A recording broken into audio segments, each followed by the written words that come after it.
Good afternoon students.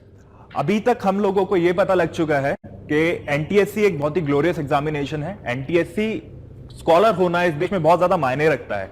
But then अभी बहुत सारे बच्चों का मैं नीचे क्वेश्चन भी देख रहा था, अभी बहुत सारे पेरेंट्स को भी ये प्रॉब्लम सता रही होगी, एक कंसर्न होगा कि हमारा बच्चा तो एवरेज स्टूडेंट है, हम मीडियोकर बच्चे हैं, हम इतना ग्लोरियस एग्जामिनेशन कैसे क्रैक करेंगे जहां पे 15 लाख बच्चे करीब बैठते हैं और करीबन लास्ट में सिर्फ एनटीएससी स्कॉलर सिर्फ 1500 बच्चे बनते हैं।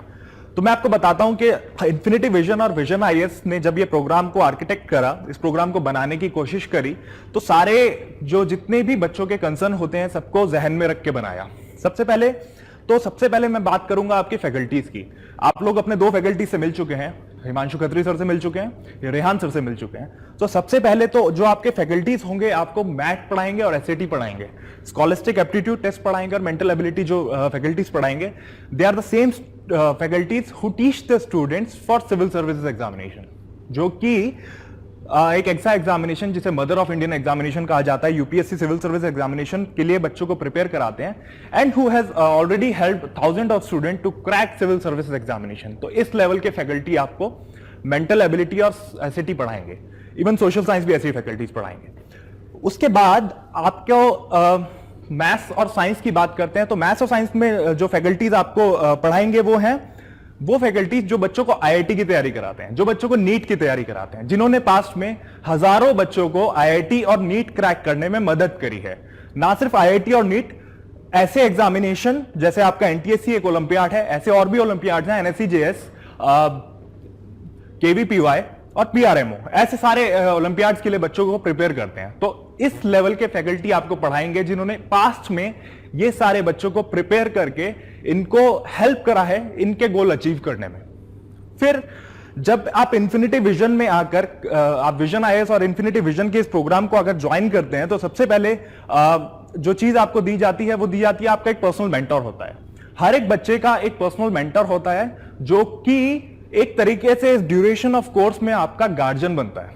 द गार्जियन, जैसे बचपन में आपके पेरेंट्स छोटी छोटी चीजों को आपको रिजॉल्व करा करते थे, अभी यहां पर इस कोर्स से रिलेटेड कोई भी प्रॉब्लम होती है, वहां पर आपका पर्सनल मेंटर आपको हेल्प करता है। लेट्स से किसी बच्चे को प्रॉब्लम है मैथ्स में, पर्सनल मेंटर सोशल साइंस पढ़ाते हैं, तो वो पर्सनल मेंटर को कॉल करता है, कहता है सर मेरे को मैथ्स में प्रॉब्लम है। तो it becomes the duty of a personal mentor to make the contact between the maths teacher and the student और पूरी प्रॉब्लम को इश्यू रिजॉल्व करें। इसके अलावा round the journey of preparation बच्चे बहुत डिमोटिवेट हो जाते हैं। बच्चों को यह प्रॉब्लम बहुत हो जाती है कि सर मुझसे नहीं हो पाएगा, सर मैं बहुत ट्राई कर रहा हूं मुझसे नहीं हो पा रहा है। इसमें आपका मोटिवेशन बना के रखने का काम भी पर्सनल मेंटर करता है। और वो कैसे करता है? आपका पर्सनल मेंटर आपको इतना जान जाता है, आपके एग्जाम्स देखकर, आपके टेस्ट देखकर इतना जान जाता है कि इस बच्चे के वीक पॉइंट्स क्या हैं, इस बच्चे के स्ट्रॉन्ग पॉइंट्स क्या हैं, इस बच्चे का स्कोप ऑफ इंप्रूवमेंट क्या है। तो स्कोप ऑफ इंप्रूवमेंट जब आप पता लग जाता है आपके पर्सनल मेंटर को, तब आपका पर्सनल मेंटर उस पे काम करने लगता है। आपका पर्सनल मेंटर जो है, आपको कोई भी रिलेटेड प्रॉब्लम होती है, आप पर्सनल मेंटर को कॉल करते हो, तो personal mentor will be the best friend in this duration of this course. उसके अलावा बात करते हैं, जब कोई इन्फिनिटी विजन और विजन आईएएस के इस प्रोग्राम को ज्वाइन करता है, is given a personal account on the portal of vision IAS and infinity vision, जिसमें हर एक बच्चे को एक जैसे हमारा फेसबुक अकाउंट होता है, जैसे हमारा इंस्टाग्राम अकाउंट होता है, वहां पर सेव वीडियोस होती है, इवन यूट्यूब अकाउंट होता है, उसी तरीके से इन्फिनिटी विजन के अकाउंट में जो भी वीडियोस हो जाती हैं, जो भी क्लासेस आपकी हो जाती हैं, उसके रिकॉर्डेड वीडियोस आपके अकाउंट में आ जाती हैं। तो लेट्स से अगर मैं बच्चा हूं और मैंने कोई क्लास छोड़ दी है ड्यू टू मैं स्कूल में एग्जाम में बिजी था, या मैं कहीं और पढ़ रहा था, या मुझे कहीं बाहर जाना पड़ गया फेस्टिव सीजन में, तो आप जब भी वापस आएंगे आप वीडियो आकर देख सकते हैं। आपको कहीं डाउट है, सेकंड सिनेरियो ये है, अगर आपको कहीं डाउट होता है, हमें पढ़ते पढ़ते लगा कि यार नहीं सोशल साइंस में ऐसा नहीं था ऐसा था, तो हमने क्या किया, हमने गए वीडियो पे जाकर देख लिया, फिर से रेफर कर लिया।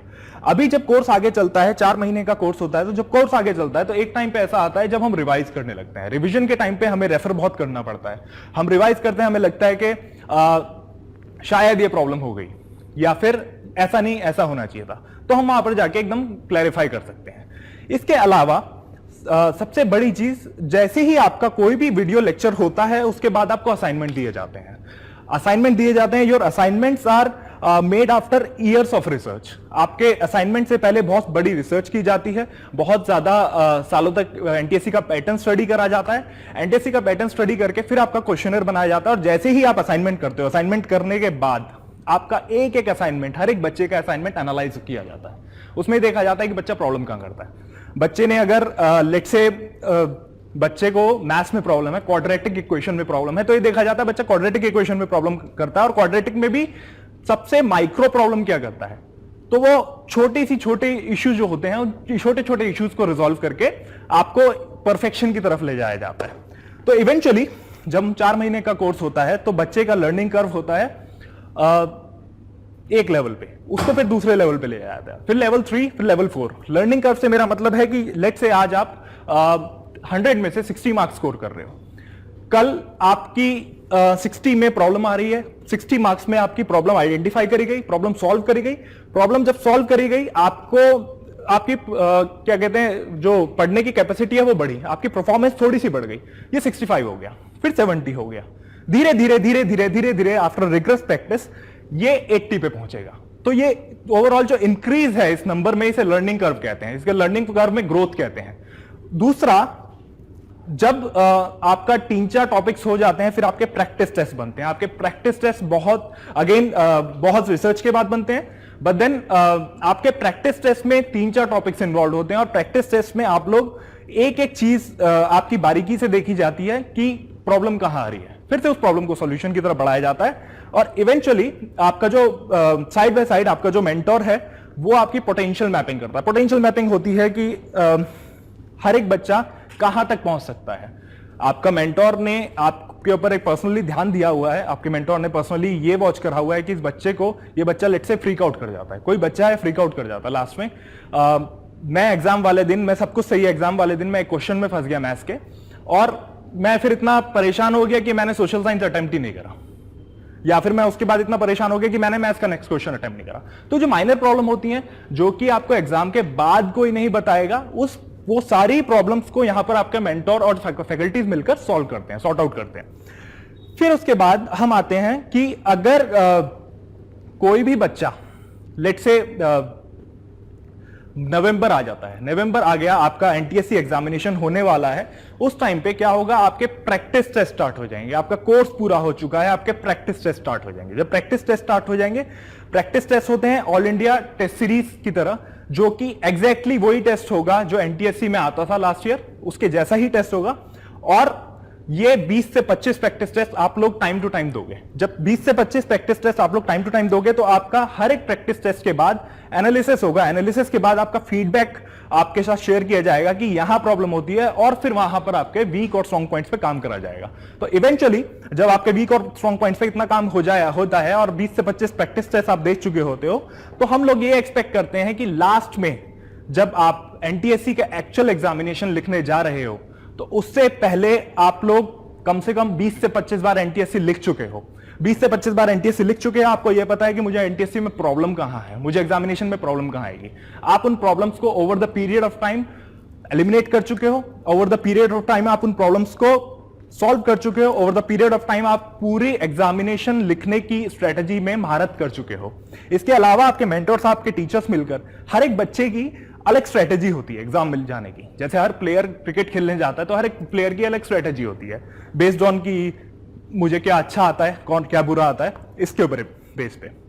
तो हर एक बच्चा जो है उसकी इंडिविजुअल स्ट्रेटेजी मैपिंग होगी। लेट्स से मैं सोशल साइंस में बहुत अच्छा हूं, और मैं सोशल साइंस में सारे मार्क्स ठीक कर सकता हूं, सारे क्वेश्चन ठीक कर सकता हूं, तो मैं कोशिश करूंगा सोशल साइंस में मैक्सिमम मार्क्स ठीक हो, मैक्सिमम मार्क्स आए, मैक्सिमम क्वेश्चन ठीक हो।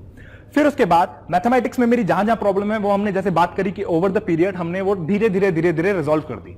तो और इतनी प्रैक्टिस के बाद जब इवेंचुअली मैं पेपर लिखने जाता हूं, तो मेरे पास स्ट्रेटेजी है, मुझे पता है कि मैं कहां गलतियां करता हूं, मुझे पता है कि मैंने गलतियां करी और उन गलतियों से को मैंने कैसे इंप्रूव करा over the period of time, और मुझे एग्जाम में जाके कैसे परफॉर्म करना है।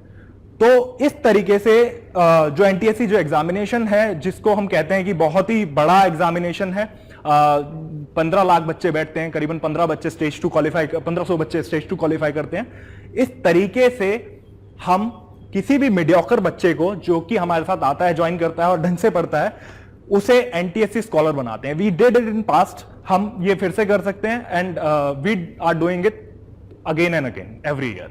सो इंडिया में, पूरे इंडिया में ऐसी team, the team in which social science और आपको मेंटल एबिलिटी और स्कॉलस्टिक एप्टीट्यूड, सिविल सर्विसेज के टीचर पढ़ाएंगे, ऐसे पढ़ाएंगे जो बच्चों को यूपीएससी के लिए प्रिपेयर करते हैं। आईआईटी के टीचर्स आपको एनटीएससी के लिए पढ़ाएंगे। ऐसा इंडिया में ये कॉम्बिनेशन, ये जो ब्लेंड है, ये कहीं नहीं है। So this is how it is done, and I will just wind it up now, and I'll just invite the next teacher, Jasmine ma'am. She'll talk about geography and science. Thank you.